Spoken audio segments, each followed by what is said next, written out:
Sebelumnya, perkenalkan, nama saya Gabriela Palmaprilia dengan NIM akhir 049. Kali ini saya akan menjelaskan materi terkait pertemuan satu, yaitu pengantar biologi sel dan molekuler. Sebelum masuk lebih dalam terkait sel dan molekuler, kita perlu tahu lebih dulu bagaimana teknik-teknik mempelajari sel. Jadi fungsinya sendiri untuk dalam mempelajari sel itu yaitu untuk memungkinkan kita dalam mengamati sel dalam kondisi in vitro dan in vivo, di mana itu akan memberikan wawasan yang mendalam tentang kehidupan sel. Contoh teknik dalam mempelajari sel sendiri itu ada 5, yaitu teknik fisik seperti mikroskop cahaya dan elektron, lalu ada teknik biokimiawi seperti sitochemistry, yang ketiga ada teknik kultur sel, yang keempat ada teknik molekuler, dan yang kelima ada life cell imaging. Pada teknik mikroskopi cahaya sendiri, itu adalah teknik yang menggunakan cahaya untuk memperbesar gambar sel hingga ribuan kali lipat. Di mana jenis-jenis dari mikroskop cahaya sendiri yaitu ada mikroskop cahaya terang, mikroskop fluoresensi, dan mikroskop fase kontras. Pengaplikasiannya biasanya digunakan untuk mempelajari morfologi sel, interaksi antar sel, dan distribusi molekul tertentu di dalam sel. Lalu ada mikroskop elektron, yaitu menggunakan berkas elektron untuk memperbesar gambar sel dan memberikan resolusi yang jauh lebih tinggi daripada mikroskop cahaya. Jenis-jenisnya itu ada scanning elektron mikroskop, transmission elektron mikroskop. Lalu ada teknik sitochemistry. Teknik sitochemistry ini adalah teknik yang menggunakan reagen kimia untuk mengidentifikasi komponen tertentu di dalam sel. Pengaplikasiannya biasa digunakan untuk mempelajari distribusi dan kuantitas molekul tertentu di dalam sel. Lalu ada teknik kultur sel. Teknik kultur sel ini melibatkan pertumbuhan dan pemeliharaan sel dalam kondisi buatan di luar organisme hidup. Pengaplikasiannya biasa digunakan dalam riset biomedis seperti pengujian obat, studi interaksi sel-sel, dan pemahaman tentang kanker. Lalu ada teknik molekular atau PCR, Western blot, dan aplikasi lainnya. Pada PCR atau polymerase chain reaction itu adalah teknik untuk mengamplifikasi fragmen DNA spesifik secara eksponensial yang memungkinkan analisis genetik dari jumlah DNA yang sangat kecil. Lalu ada Western blot, itu teknik untuk mendeteksi dan mengidentifikasi protein spesifik dalam sampel menggunakan antibodi. Lalu aplikasi lainnya seperti RT-PCR, Northern blot, dan in situ hybridization. Teknik yang terakhir yaitu teknik live cell imaging. Adalah teknik untuk mengamati sel-sel hidup dalam waktu nyata menggunakan mikroskop yang dilengkapi dengan kamera dan sistem pencitraan. Pengaplikasiannya biasa digunakan untuk mempelajari dinamika sel seperti pembelahan sel, transportasi intraseluler, dan interaksi antar sel. Dan juga biasa digunakan dalam studi penyakit seperti kanker atau penyakit neurodegeneratif. Baik, sekarang masuk lebih dalam terkait sel. Jadi sel itu dibagi menjadi 2 kelompok besar, yaitu yang mempunyai struktur pembatas membran internal dan yang tidak mempunyai struktur pembatas membran internal. Sel yang tidak mempunyai struktur pembatas membran internal itu disebut dengan sel-sel prokariotik, dan sel yang mempunyai struktur pembatas membran internal itu disebut dengan sel-sel eukariotik.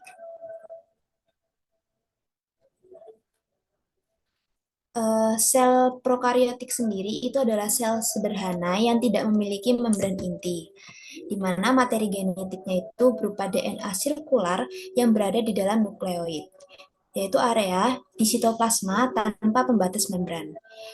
Sel ini itu memiliki ribosom kecil yang tersebar di sitoplasma dan berfungsi sebagai tempat sintesis protein. Selain itu, di dalam sitoplasma juga terdapat inclusion atau granula, yaitu sebagai cadangan makanan atau zat kimia seperti glikogen atau fosfat. Ada juga membran sel yang fungsinya untuk mengatur keluar masuknya zat, sedangkan dinding sel itu memberi bentuk dan melindungi sel dari tekanan osmotik. Lalu pada bagian luar sel prokariota itu terdapat glokokalix yang berupa kapsul atau lapisan lendir yang membantu perlindungan dan melekat pada permukaan. Yang ini, merah-merah ini. Beberapa sel prokariotik itu juga memiliki struktur tambahan seperti pilus, yaitu benang halus yang membantu dalam proses konjugasi atau pertukaran materi genetik dengan sel lain. Ada juga fibriae, yaitu struktur seperti rambut halus yang membantu sel menempel pada permukaan. Untuk bergerak, sel ini menggunakan flagellum, yaitu ekor panjang seperti cambuk. Terdapat juga mesosom, yang merupakan lipatan membran plasma yang diduga berperan dalam pembelahan sel atau respirasi. Selanjutnya, sel eukariotik. Sel eukariotik sendiri, seperti yang sudah saya bahas di awal, sel eukariotik itu adalah sel yang memiliki membran inti, di mana ia membungkus materi genetik, sehingga DNA tersimpan dengan rapi di dalam nukleus. Nukleus merupakan pusat pengendali sel karena mengatur semua aktivitas sel melalui ekspresi gen. Di dalam nukleus juga terdapat nukleolus yang berfungsi membuat ribosom. Di sekitar nukleus itu juga terdapat retikulum endoplasma kasar atau RE kasar, yaitu saluran-saluran yang permukaannya ditempeli dengan ribosom. RE kasar ini berperan dalam sintesis dan pengemasan protein. Setelah protein diproduksi oleh RE kasar, protein tersebut akan dikirimkan ke badan Golgi dan pada badan Golgi sendiri itu berfungsi sebagai tempat memodifikasi, mengemas, dan mendistribusikan protein dan lipid ke bagian sel yang memerlukan atau bagian luar selnya. Energi yang dibutuhkan untuk semua proses tersebut tadi itu dipasok oleh mitokondria karena menghasilkan ATP melalui respirasi sel. Pada tumbuhan dan beberapa protista juga terdapat kloroplas, yaitu organel yang mengandung klorofil dan berfungsi melakukan fotosintesis yang mengubah energi cahaya menjadi energi kimia.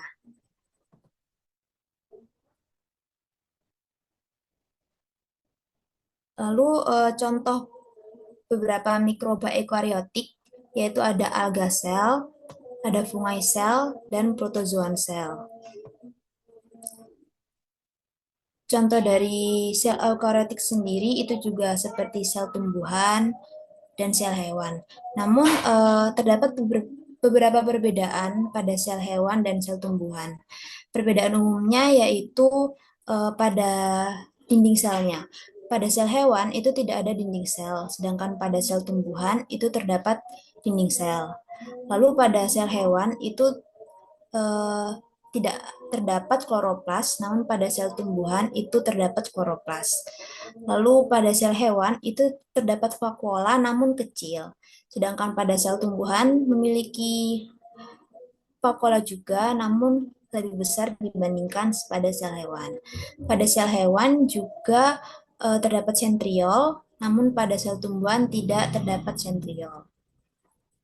Pada sel hewan pun bentuknya itu tidak tetap atau lebih fleksibel, sedangkan pada sel tumbuhan itu biasanya kaku dan tetap karena adanya dinding sel tadi. Baik, sekian presentasi dari saya. Kurang lebihnya mohon maaf. Sekian dan terima kasih. Apakah ada yang mau ditanyakan atau ada yang kurang jelas? Izin bertanya, perkenalkan nama saya Melian Fibriarti dengan NIM akhir 079. Eh, Perbedaan spesifik antara sel prokariotik dan sel eukariotik, terutama dalam struktur dan fungsi organelnya.